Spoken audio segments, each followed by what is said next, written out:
Bang, bagaimana kabar? Baik, baik.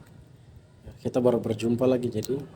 Tapi dalam beberapa waktu dekat kemarin saya sempat refleksi soal ternyata memang betul ya soal dalam politik, dalam konteks politik itu memang terkadang orang untuk meraih dukungan dari masyarakat yang banyak itu memang mau tidak mau biasanya mereka sangat sopan, sederhana, karena mungkin karena mereka tahu bahwa masyarakat kita pada umumnya ini kan sangat menjunjung tinggi, sangat menyukai yang namanya ketika orang sopan, mungkin sekolahnya sudah tinggi atau kedudukannya sudah tinggi, tapi sopan, rendah hati. Padahal sebenarnya mungkin saja itu adalah strategi, dan strategi itu adalah untuk meraup keuntungannya dia sendiri, tapi bisa jadi itu cara yang paling jahat. Itu menurut Bang bagaimana? Pernah mungkin ketemu Ini kalau studi kasusnya begitu? dalam konteks politik itu baik untuk jahat, jahat untuk baik ya. Ya, ya. Baik untuk jahat, jahat untuk baik. Kita lihat realita sekarang yang terjadi. Contoh nyatanya gaya kepemimpinan presiden misalnya, Hmm. Presiden Jokowi. Beliau dikenal dengan gaya kepemimpinan yang sangat populis ya. Sangat populis. Pendekatan beliau itu pendekatan populis, sangat dekat sama rakyat, mengunjungi rakyat. Masyarakat kita yang sebagian besar didominasi dengan paradigma konservatif, akhirnya berpikir bahwa wah, ini pimpinan yang sangat baik, Ideal. sangat ramah. Ya, itu nggak masalah. Iya. Itu wajar karena sopan santun, adab itu sangat diperlukan dalam kehidupan bermasyarakat. Yang menjadi persoalan yaitu ketika sopan santun ini dikemas untuk menutupi cara berpikir kita yang kritis. Kalau bahasa sederhananya itu malu hati. Malu hati. Iya, malu hati. Hanya karena Bapak pernah berjumpa sama kita, pernah datang menemui kita, Mungkin pernah kasih sumbangan. pernah kasih sumbangan. Sederhana. Enggak juga sih, misalnya pernah saling bersalaman. Pernah mungkin yang dari dulu belum pernah mengunjungi daerah kita, terus beliau datang berkunjung. Kita menjadikan itu menjadi sesuatu yang sangat luar biasa. Itu bagus, itu nggak menjadi masalah. Namun kalau kita telusuri lagi yang terjadi di lingkungan kita, yaitu ketika ada persoalan yang berkaitan dengan kebijakan, ketika kebijakan itu bertentangan dengan cara hidup masyarakat setempat. Nah, ketika ada persoalan pasti akan ada yang mengkritisi. Iya. Nah, ketika ada yang mengkritisi pasti ada yang membela, dan yang membela itu rakyat juga. Contohnya Pak Jokowi, dia dikenal baik, ya kan, dengan adabnya. Masyarakat kita yang terperangkap dengan dogma, ya kan, akhirnya menutup mata bahwa yang jelas-jelas salah hanya karena malu hati, hanya karena dengan modal beliau pernah berjumpa sama kita, akhirnya dibilang tidak, beliau adalah pemimpin yang baik. Nah, kita lihat sekarang, saya perhatikan ketika memperingati Hari Kemerdekaan Indonesia, pasti di istana itu mengenakan pakaian masyarakat adat. Iya. Betul. Ya, masyarakat pasti melihat itu, wah ini bagus sekali, menjunjung tinggi kearifan lokal. Setiap upacara memperingati Hari Kemerdekaan Indonesia, kita selalu mengenakan pakaian masyarakat adat. Tapi faktanya banyak masyarakat adat yang tergusur, yang dilengsarkan. dari tempat-tempat asal mereka. Iya. Mengenakan pakaian adat dilihat baik, tapi di balik baik itu ya, banyak masyarakat adat yang Kehilangan tanah adat. kehilangan tanah adat. Sekarang muncul pertanyaan, apakah kita siap mengkritisi pemerintahan? Realita hari ini kan bahkan ada yang memuji, Iya. bahkan sampai apa ya, fanatik. Mhm. Enggak, itu presiden terbaik. Jadi ketika ada yang mau mengkritisi, bahkan mungkin demo, bisa jadi orang yang demo dapat pukul. Nah, dan hari ini orang menganggap bahwa kesadaran kritis itu menjadi suatu masalah. Padahal itu bukan soal kurang ajar, tidak. Betul, betul. Hari ini kelompok-kelompok atau kelompok masyarakat yang menggaungkan bahwa rezim ini adalah rezim terbaik. Mhm. Ini persoalannya hanya karena mereka belum mengalami saja. Mhm. Nah, kita perhatikan sekarang. Contohnya dalam konteks Papua misalnya. Dalam konteks Papua banyak suara-suara ya kan yang berbicara mengenai ketidakadilan, lahan dirampas, eksploitasi dan segala macamnya. Nah, orang-orang di luar mereka menganggap bahwa perasaan presiden ini kan baik-baik saja. Iya. Nah, sekarang kita kaitkan lagi dengan persoalan Melayu, Rempang, Ya, rempang kemarin. ya kan? Isu Melayu itu diangkat ketika ada persoalan Rempang. Kalau sebelumnya Papua dikenal dengan Melanesia. Iya. Nah, dari peristiwa ini kita patut refleksikan bahwa orang akan sama-sama bersuara ketika mereka juga merasakan, Mengalami. ketika mereka juga mengalami. Ini bisa menjadi bahan refleksi. Oh, ternyata di wilayah Papua yang sering bersuara soal ketidakadilan dan segala macamnya, oh ternyata seperti ini ya. Nah, akhirnya mereka sadar. Kalau mereka belum mengalami, pasti mereka akan berpikir juga, itu biasa saja.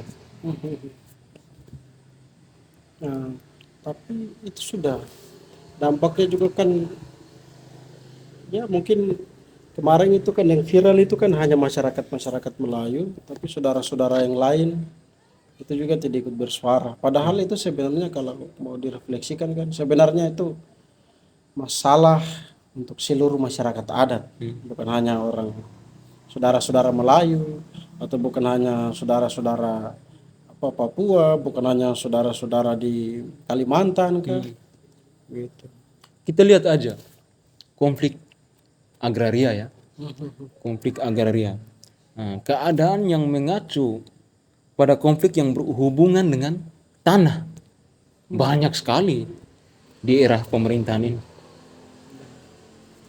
Bisa dilihat Rempang, terus yang di di wilayah Nusa Tenggara Timur itu ada juga itu. Oh iya, apa? Sumba kah? Sumba? Tidak. Ada yang waktu itu pernah terjadi kalau pelanggaran HAM itu. Saya lupa tuh nama tempatnya itu di Nusa Tenggara Timur itu.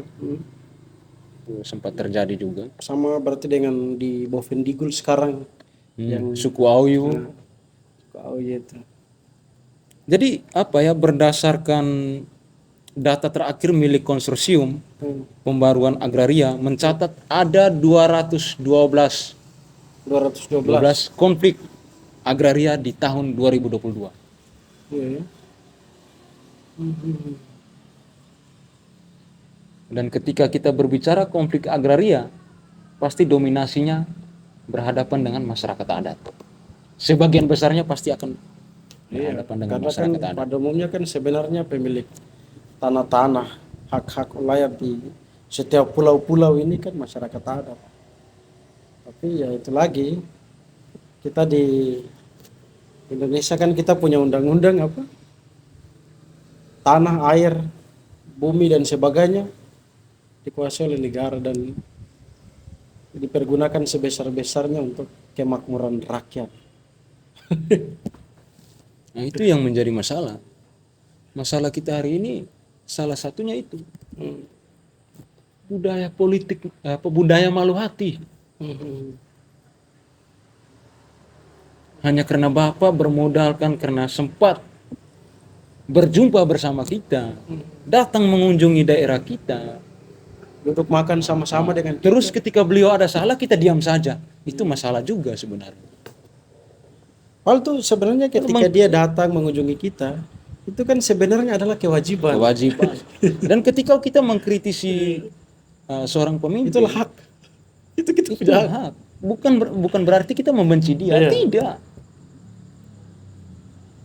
Ini yang cukup ribet. Ditambah lagi apa ya? Saya percaya bahwa masyarakat yang terperangkap dengan tataran dogma ya, itu menjadi sasaran empuk bagi oknum-oknum politisi dan bisnis. Karena konflik itu dia terjadi itu hanya berada pada kalangan bawah. Kalangan atas itu tidak ada konflik. Tidak ada konflik. Tidak ada konflik. Konflik itu hanya terjadi pada kalangan bawah. Tidak ada kawan atau lawan. Bahkan Dalam tidak ada lawan dalam kalangan atas, dalam golongan atas. Ketika kita melihat ada lawan itu hanya untuk menjaga moral saja di kalangan umum. Lihat aja konflik banyak yang terjadi di mana? Di kalangan bawah. Kalangan bawah. Suka tidak suka. Jadi sebenarnya konflik di kalangan atas, tapi kalangan bawah juga ikut-ikut. Karena punya ini tuh. Kalangan atas Fans, itu katanya fans. sifatnya kolaborasi. Ketika mereka ada konflik itu hanya untuk menjaga keseimbangan saja sebenarnya. Biar terkesan terlihat bahwa mereka itu bermoral. Tapi sebenarnya buktinya ya kalau kita perhatikan. Misalnya ketika ada pemilihan ini, pemilihan presiden lah contohnya. Sampai hari ini kan masyarakatnya antar pendukung A dan pendukung B kan masih bentrok. Yang di atas aman-aman saja. Yang di atas justru kolaborasi. Lucu, itu kan lucu. Nah, setelah kolaborasi mulai dianggap, weh ini punya hati yang besar sekali. Luar biasa. Jarang ada orang yang bisa memaafkan lawannya kah, atau mengajak lawannya ke masuk dalam dia punya kabinet. Pemilihan presiden ketika sudah terjadi, ketika selesai entah presiden atau bupati apapun itu ya, ketika pemilihan presiden sudah selesai, terjadilah. Di atas mereka sudah berkawan. Pendukungnya sampai akhir periode pun masih saling ribut. Yang ribut itu di mana? Pendukung rata-rata dari mana? Kalangan bawah. Jadi ini kadang juga disebut apa, hegemoni. Iya. Hegemoni. Jadi hegemoni, ya minta maaf tapi hegemoni agama, hegemoni adat itu kan berpengaruh terhadap cara berpikir, apa yang harus disukai, apa yang benar, apa yang baik. Itu kan juga dipengaruhi oleh adat istiadat atau oleh agama. Jadi sebenarnya apa yang tadi macam Bang sampaikan soal lo di kalangan atas itu kan mereka kolaborasi. Jadi sebenarnya ya mungkin studi kasus macam kemarin ada dua calon yang naik lalu mereka menjadi lawan. Tapi setelah selesai pemilu Mereka berteman, yang di bawah masih ribut.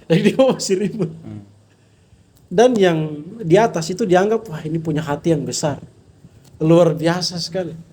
Karena jarang ada orang bisa begitu. Jarang ada orang bisa begitu. Sudah lawan, tapi lawan setelah selesai masa pemilu digandeng sebagai kawan. Saya berpikir bahwa sebenarnya entah siapapun yang menang dari antara mereka itu sebenarnya dong sama-sama menang. Iya, sama-sama menang. Karena konflik itu hanya akan terjadi pada kalangan bawah. Dan catatan yang paling penting apa? Masyarakat yang terperangkap dengan tataran fanatik yang berlebihan itu adalah sasaran paling empuk bagi calon pemimpin. Sasaran paling empuk bagi pebisnis. Sasaran paling empuk bagi orang-orang yang ingin mengamankan kepentingannya. dalam konteks ekonomi politik. Semua masalah yang ada, yang terjadi itu masalahnya di sini. Iya. Jadi, Masalahnya di ruang tengah. iya. Ada satu teori itu, teori apa? Sanyang kan? Yang bilang bahwa negara itu kuat Ingin pemerintahan itu kuat, ingin negara itu kuat, ya, bodohi rakyatnya. ya, Sederhananya tuh seperti itu. Ya kita refleksikan aja, ini fakta. Ketika di hari 17 Agustus ya memperingati hari kemerdekaan Indonesia, di istana ramai mengenakan pakaian masyarakat adat. Tapi di balik mereka mengenakan pakaian masyarakat adat, faktanya banyak masyarakat adat yang tersiksa. ya. Jadi sebenarnya hegemoni hanya untuk mengamankan cara pandang masyarakat adat terutama terhadap pemimpin-pemimpin kita, elit-elit yang sebenarnya punya kepentingan ekonomi politik. Sekarang, ya, kalau kita mau jujur, ya, kalau kita mau sampaikan, musuh utama dari pembangunan itu masyarakat adat. Ya betul. Suka tidak suka. Jadi memang realitanya seperti itu. Konsep pembangunan ini kan kita harus perhatikan lagi, digali lagi sasarannya apa. Berarti secara kasar kita bisa bilang bahwa selama ini masyarakat kita ini dan mungkin kita jadi itu dibodohi. Iya, jangan heran banyak konflik agraria. Iya. Jangan heran banyak konflik agraria. Iya. Karena musuh pembangunan itu sebenarnya betul adalah masyarakat adat. Iya, ketika ada program strategis nasional yang berkaitan dengan pembangunan, pasti yang dicari benturannya itu dengan masyarakat adat, yaitu pemilik tanah.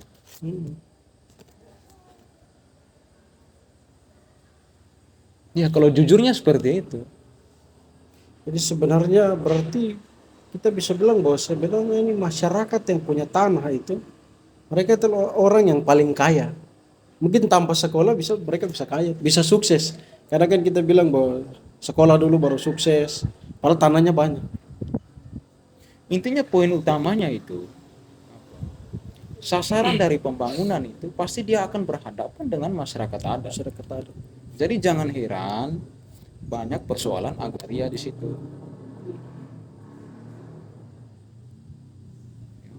Jadi ketika banyak terjadi hal-hal yang kita perhatikan selama ini, ya itu memang faktanya seperti itu. Ya suka tidak suka. Oke, Bang, mungkin cukup dulu. Nanti baru kita lanjut di diskusi-diskusi berikutnya. Terima kasih.